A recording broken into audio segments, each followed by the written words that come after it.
Hi viewers, welcome to another edition of Mary Clinic Live. How are you today? I remain your host, Marlai Ann Okuti. Thank you so much for always joining us on this edition of Mary Clinic Live. Thank you for your contribution, for your comment. Thank you so much. So, please do remember to subscribe to our YouTube channel, like this video, and put your comment in the comment section if you like to drop us a comment. So today we will be looking at a very interesting topic that says the price to pay for marriage. The price to pay for marriage. So before now, many people usually think that the price to pay for marriage is that bride price that you pay to the parent of the bride, or the price you pay for the wedding expenses, and all of that. No, the price to pay for marriage is not the bride price, because really that bride price is nothing. It's like a drop in the ocean of the price that you really need to pay for that marriage. So don't come telling us, oh, because I paid bride price, then I've paid the price for marriage. No, that is not what we are talking about. And the price we are also talking about is not the price you paid, to fund your wedding expenses. As a matter of fact, all the expenses you incurred for the wedding ceremony is a sunk cost. I mean, that cost is gone. You can't get it anymore. That cost is not going to come back. So don't tell us that is also a price you paid for that marriage. No, it's really nothing. That is not the real price that you have to pay for marriage. So what is the price to pay for marriage? I want you to know that marriage is serious business and marriage is work. Now, if we ask everybody all over the world, how many of you want to have a successful marriage? The truth is, we will see all hands up to say, oh, I want to have a successful marriage. Everyone will raise up their hands and say, oh, I want to have a successful marriage. But the question is, when you now ask, how many of you are willing to pay the price to have, or the price for a successful marriage? I doubt if we will see all the hands up, because there is actually a price to pay for marriage and for a successful marriage. Now, one of the price that you need to pay for marriage or for a successful marriage is dying to self. Dying to self. Now, there are still loads of people out there that believe so much, in the reality of self. Oh, I'm this, I'm that. Oh, this is what I believe, this is what I stand for, this is me, this is that itself. Fine, there's really nothing wrong in that self-awareness. The fact that, oh, you pay so much attention on yourself. It's fine, it's okay. But the truth is, when it comes to marriage, it's a union of two people coming from two different backgrounds, with at times two different ideologies, philosophies. I mean, completely two different backgrounds. So when both of you come together like that, the pronouncement of yourself, self, will really, really have to reduce if you want that marriage to succeed. The imposing of yourself on the other person can no longer be the trend, or can no longer be the order of the day. Otherwise, you are going to be crashing that marriage. You can no longer impose yourself on the other person. You can no longer, have you can't have that dominance of yourself all the time in that marriage. Why? Because you are now two. So you have to be very considerate of the other person. You have to pay attention to the other person. You have to consider the other person's feeling, the other person's needs, the other person's want, their likes and dislikes. It is very important. See, that is where ego comes in. You cannot say, oh, uh, oh, you know, as a man, as a woman, I cannot take that. I cannot take that. Hmm. You cannot take that. You cannot take that. What you're simply saying is that you cannot take or handle a successful marriage, that your character cannot take or support a successful marriage. I can't take that. I can't take that. That is not going to happen here. See, it doesn't work like that because we are talking about a love relationship. This is a love relationship.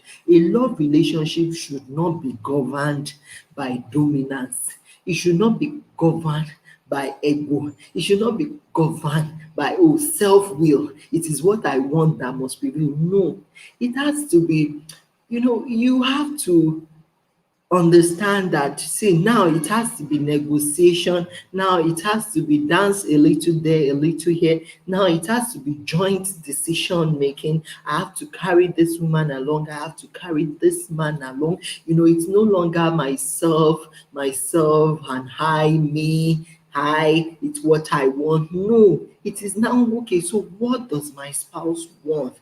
How does he want it? How does she want it? Would she be happy about this? Would he be happy about this?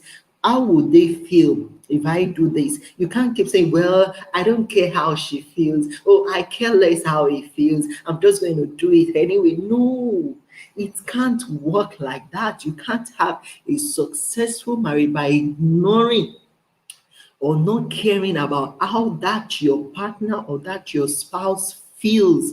You have to be sensitive enough to understand their feelings, to understand what they like, what they don't like, how they want their things to be done, how they like it. You just have to pay attention to those things if you want to have a lasting marriage. So the price you have to pay is you have to die to self. You may say, oh, this is how we've been doing it in our house, in our family lineage. It has always been like that. But excuse me, this is now a new home. This is your own home. It's no longer your parents' home. This is now a new home with you and a new person that you are bringing on board. So you have to be considerate of that new person's wants, needs as well before you can take a final decision on anything. And you can't keep saying, oh, it's what I want that will prevail. No, it cannot happen like that. You can't have a successful marriage that way. Now go ask people who have been married 40 years, 50 years, they will tell you, oh, we are best friends, we are close friends, we dialogue, we deliberate over issues, we take decisions jointly. We try to weigh things together. I don't impose my will on her, she doesn't impose her will on her. We hear each other out, and we try to dance to each other's tune. That is how it should be. Now, another price you need to pay for marriage is work.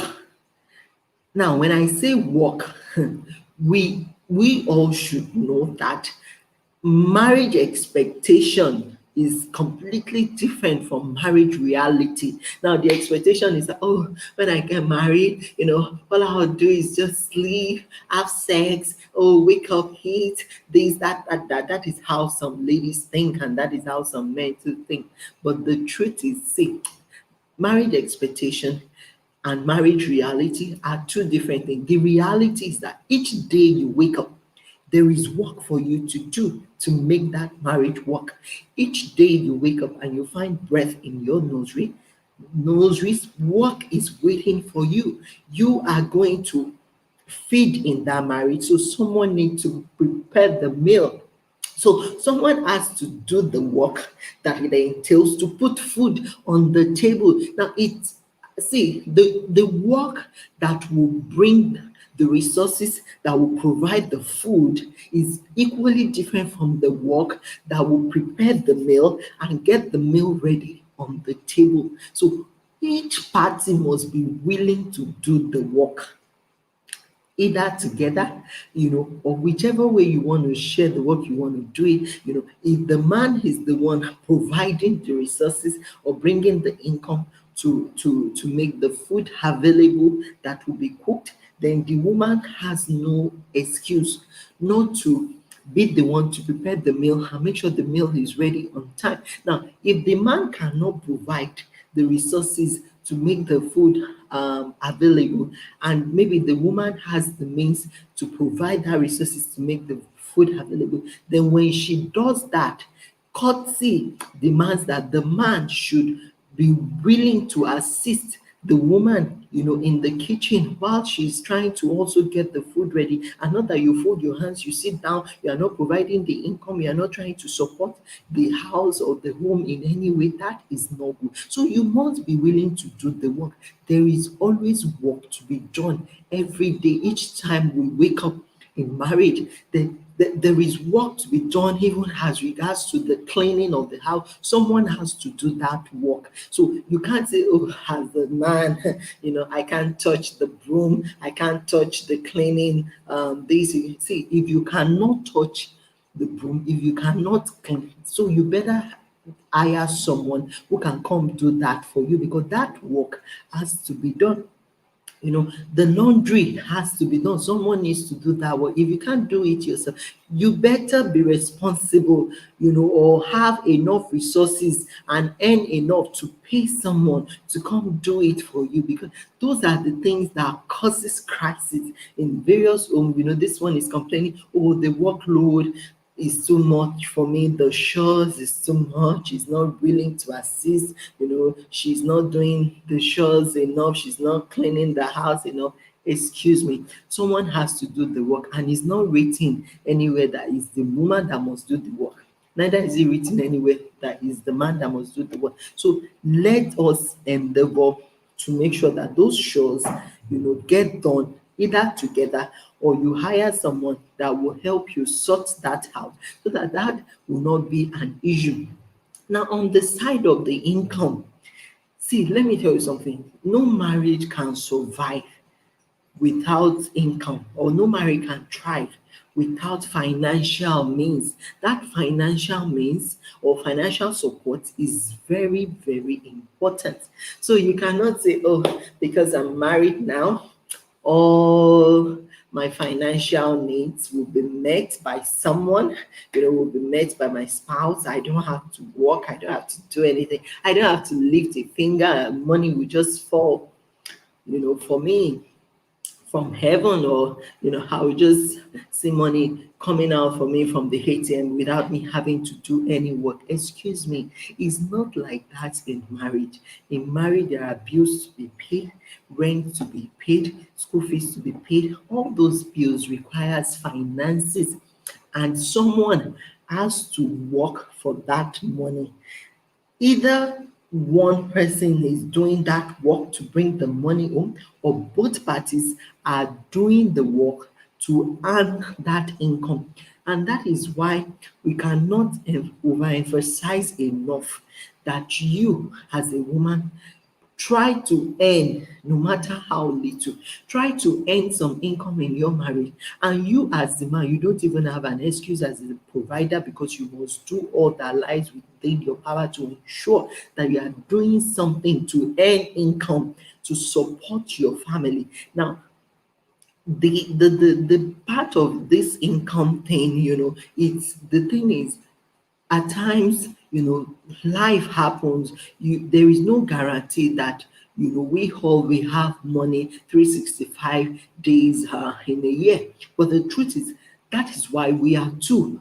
When one is low on funds, the other person should not be low on funds. We should be able to support each other and cover each other, or even financially, we should be a helping hands to each other. So you, as a wife, if you are not earning, if you are not having financial independence or income coming for you, how would you support that man in his low season, in his low times when he doesn't have money? How do you support him? Does that mean you all will go hungry? So that is another price you have to pay. You just have to do the work to earn. You cannot say, oh, I'm just going to sit down, I just want to be a full housewife.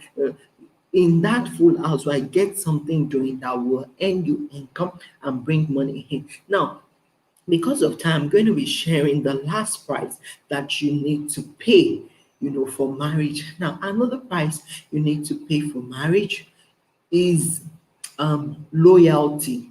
Now, loyalty is very important. I mean, before now, maybe when you were much younger, you didn't understand what it means to be loyal. You just do things anyhow. You just believe, like, oh, please, let me just please everyone. Let me please everyone. But please, now that you are married, loyalty means you have to please that your spouse, and that your spouse alone. You must be willing to do things that will make them happy. Stay loyal to them, respect that person. That is part of the price you have to pay. Value that spouse, value your family. And another thing is, part of loyalty is for you to be willing to make sacrifices at times. So I've heard some people say, oh, you know what, I can't leave my job, because I want to make sure the home front is fine. There are times that we need to make some sacrifices. I'm not saying everybody should leave their job. No, there are times that taking care of the children might require you leaving your job maybe for 3 months, for 6 months, just to take care of the children. But you know what? If she has to leave her job to take care of the children for 3 months or 6 months, then you, the man, you don't have an excuse not to provide all that she would need or the children would need during that season, because she is not earning. So you must be ready to support her if you're saying she should leave her job. Now, part of this sacrifice to make, or the price to pay for marriage, is that at times we may have to leave for a while that thing that we love to do, that thing that we would have loved to do. You may have to take a break from it if it's taking so much of your time and it's not allowing you to pay attention to the home front, it's not allowing you to pay attention to your children. You may want to leave that thing for a while so that it will give you enough time to attend to your kids, to attend to the home front, and make sure everything is fine over there, and put a system and a structure in place that can support the running of the home successfully, whether you are there or not. And when you are sure that that has happened,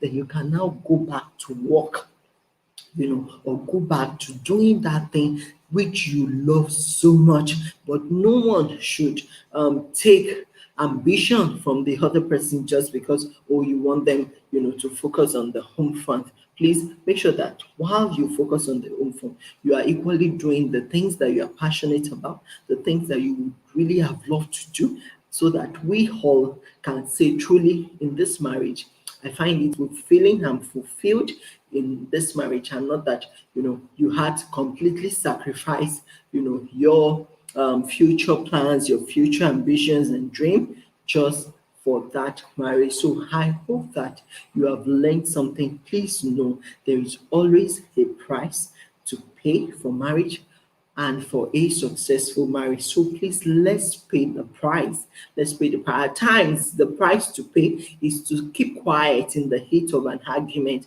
At times, the price to pay is not to get yourself involved in an argument at all with the one you claim you love. At times, it could be just allowing the other party to have his or her way, just to let peace reign. You must be willing, to invest in the peace and the sanity of your home and of your marriage. That is very important. So I would like to stop here now, because I think I have said a lot and you would have learned a lot. Please don't forget to subscribe to our YouTube channel, as we promise to bring you more interesting videos. I remain your host, Malai, and hope till we meet again. I say